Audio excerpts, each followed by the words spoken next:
এই যে মানুষটাকে আমি আজকে ডাক্তারখানায় নিয়ে এসেছি হসপিটালে, আমার যেমন সামর্থ্য অনুযায়ী আমি তেমনই করেছি, হসপিটালে নিয়ে এসেছি। তো নিয়ে আসার পরে এনার যে অবস্থা, ডাক্তার দেখে চমকে গেছে, যে বলছে যে এত ফুললো কী করে। এনার যে আত্মীয় স্বজন আছে, এই আত্মীয় স্বজন একবার দেখে গিয়েছেন, গিয়ে এনাকে 15-20 দিন পড়ে রয়েছে, তাদের কোনো হেলদোল নেই। আমার দেখতে পেয়ে বলল, মনে আমার একটু ডাক্তারখানায় নিয়ে যান। আরে আমার কেউ নেই রে, আমার কেউ দেখছে না, আর আমার রাতে খুব যন্ত্রণা হচ্ছে, আমি ঘুমাতে পারছি না, আমার শরীর খুব দুর্বল, আমি খেতে পারি না, আমার টাকা নেই বলে আমাদেরকেও এই যন্ত্রণাটাকে সহ্য করতে হচ্ছে। এবারে দেখে আমাদের এত খারাপ লেগেছে, সঙ্গে সঙ্গে ডাক্তারখানায় নিয়ে এসেছি। নিয়ে আসার পরে এবার কি বলো তো, আমাদের যতটুকু সামর্থ্য, আমি সারাদিন এই সব কাজ করি, তো আমার নিজস্ব কোনো পার্সোনাল ইনকাম নেই যে আমি এই মানুষগুলোর সেবা করতে পারি। 3-4 হাজার টাকা ইনকাম করি, সেটা হচ্ছে টিউশন করে।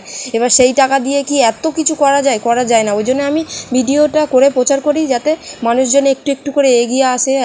একজন মিলে যে কাজ না করতে পারে, 5 জন মিলে সে কাজ কিন্তু সম্ভব। সেজন্য বড়দের আমার আশীর্বাদ করো, আমি যেন এইভাবে পরিশ্রম করতে পারি।